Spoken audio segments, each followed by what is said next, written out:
Severe storms hit Phang Nga, destruction in Takua Pa and flood threats. Strong winds and heavy rain caused destruction in Phang Nga. A severe storm hit Phang Nga's Takua Pa district on Monday, causing extensive damage as trees were uprooted, power poles knocked down, and roofs ripped off homes. Fortunately, no fatalities or injuries were reported. Sirithon Buakaew, deputy mayor of Khukkak Municipality, stated that officials have been dispatched to evaluate the damage and provide aid to those affected. The Southern Meteorological Centre, West Coast, has issued a warning for isolated heavy rains and strong waves in the region, which will remain in effect until Thursday the 19th of September. Heavy downpours are predicted to hit Ranong, Phang Nga, Krabi, Chiang, and Satun, with a caution for flash floods and runoff. The centre also warned of waves reaching 2 to 3 meters in the Andaman Sea and advised that ships, particularly small vessels, remain docked. Inmates and juveniles mobilized for flood cleanup in Chiang. In response to flooding caused by Typhoon Yagi, the Justice Minister, Tui Sodsong, has instructed the Department of Corrections and the Department of Juvenile Observation and Protection to deploy inmates and juveniles to help clean up in Chiang. These efforts come as the northern province prepares for more heavy rain until Wednesday the 18th of September. While visiting affected areas in Mueang District, including Ban Farm, Kol Loi, and Ban Wayang Kuena, Tui emphasized that flood relief supplies would be provided to impacted communities. The flooding has already affected over 50,000 households, destroyed homes and farmland, and caused landslides that damaged many vehicles. Chiang Rai remains on high alert for further flooding. Heavy flooding hits Phuket and southern Thailand after torrential rains. Heavy rain causes widespread flooding in Phuket. Several roads across Phuket are submerged today following intense rainfall that has triggered flash floods and mudslides, particularly in mountainous areas, according to reports from the province. In the Ban Kata community, where recent mudslides claimed the lives of 13 people and injured 19 others, residents are alarmed as rocks were swept down from Nak Kurd mountain by rushing water, raising fears of another potential disaster. In nearby Krabi province, a large boulder has fallen from a mountain, partially obstructing a road in Krabi Yari subdistrict, reducing it to a single lane. An excavator has been dispatched to clear the debris. The Krabi Yari Canal is overflowing, and water levels continue to rise, prompting provincial authorities to warn residents in 8 districts to prepare for potential floods and mudslides. In Satun, located in Thailand's southernmost region, widespread flooding has impacted large areas of Kwan Don, Kwan Kalong, Lan Gu, Tha Phai, Manang, and Thung Wa districts. Abon Ratchathani prepares for Mekong River floods, 5 districts on high alert. Abon Ratchathani is gearing up for potential flooding as the Mekong River and its tributaries are expected to overflow, threatening 5 districts within the next 4 days. Governor Sufasit Kocharianiart has directed all relevant departments to make necessary preparations ahead of the anticipated surge. On September 16, Governor Sufasit, alongside disaster prevention and mitigation officials, conducted an inspection in Kong Kiam district, where the Mekong River merges with the Mun River. The water level in the Mekong has been rising by almost 1 meter daily, now standing slightly over 2 meters below the riverbank. With the water already reaching Nakhon Phanom province, it is expected to arrive in Abon Ratchathani soon, likely flooding 5 districts: Kemarat, Na Tan, Pho Sai, Sai Mueang Mai, and Kong Kiam. The affected area includes 40 villages across 10 sub-districts. Authorities have established 32 evacuation centers and issued warnings to residents to prepare for the incoming floodwaters. The surge will come not only from the Mekong River but also from tributaries flowing from Laos and Thailand. Residents are urged to move to designated evacuation areas and secure their possessions as local officials work around the clock to ensure readiness. The coordination between government departments highlights the gravity of the situation. Rising water levels pose a significant risk of disrupting daily life and causing property damage in the affected districts. Preparation measures include distributing sandbags to reinforce riverbanks, setting up temporary shelters, and coordinating emergency response teams. Local volunteers and organizations are also mobilizing to assist the provincial response efforts.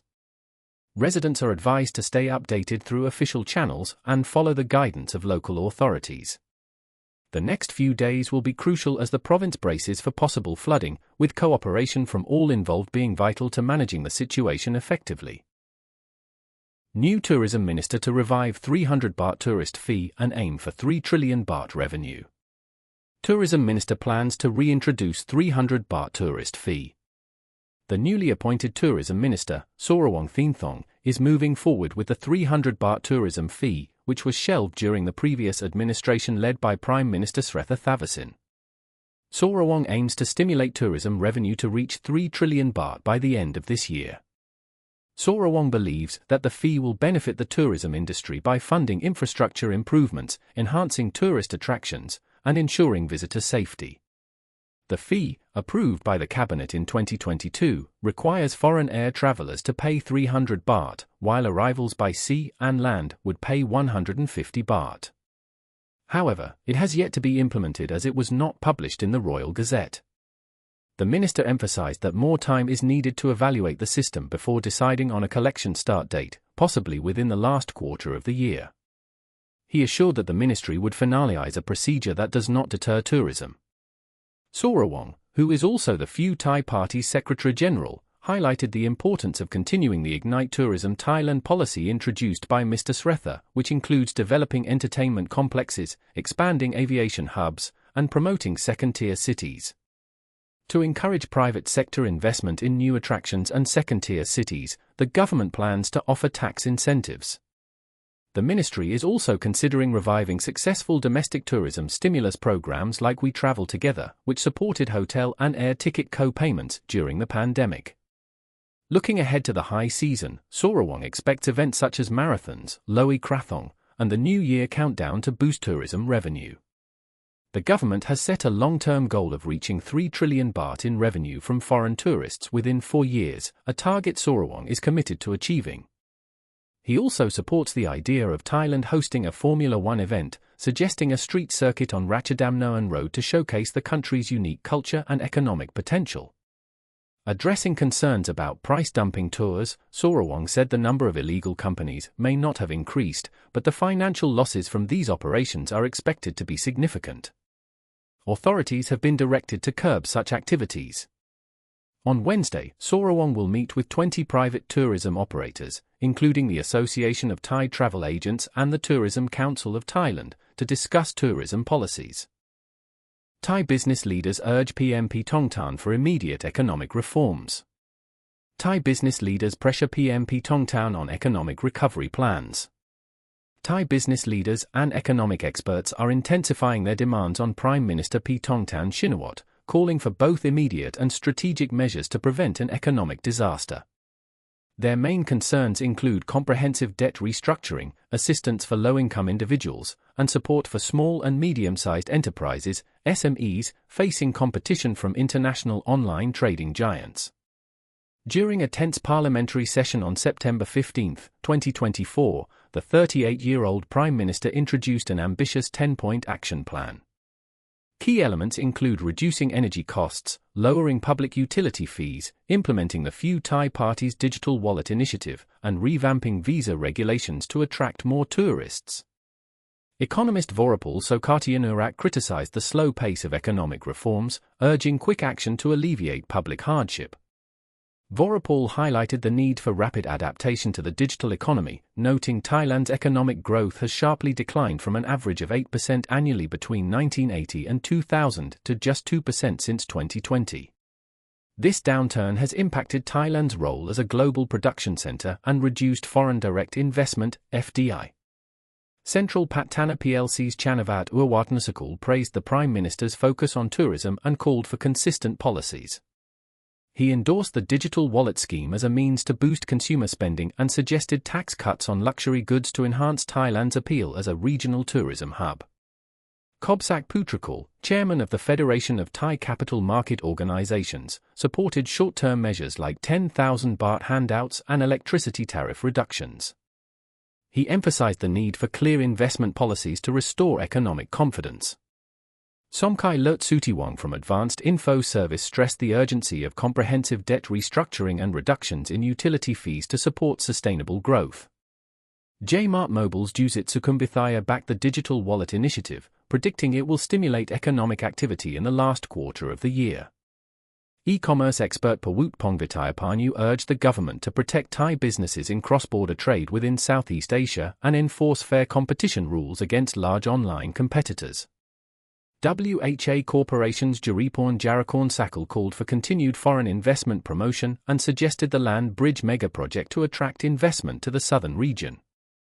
She stressed the importance of safeguarding foreign investments despite political uncertainties. Thammasat University's Pripal Kumsup advised the government to be more selective with energy price subsidies and negotiate better rates with power plants.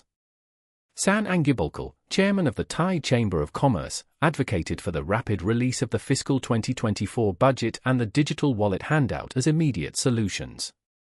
He also recommended aligning import laws and VAT registration with Chinese authorities to address issues with foreign e-commerce platforms. Thai Hotels Association President Thean Prasit Chayapatranan called for addressing unfair foreign competition, integrating informal economies into the tax system, and taxing foreign online travel agents. He urged a crackdown on illegal hotels and emphasized that prompt action is crucial to avoid economic collapse. The business leader's message to PMP Tongtan is clear: immediate action on debt restructuring, support for small businesses, and a competitive service sector are essential to avoid economic turmoil. Thank you for tuning in today. For the latest updates and daily news, be sure to like and subscribe to our channel. Have a wonderful day.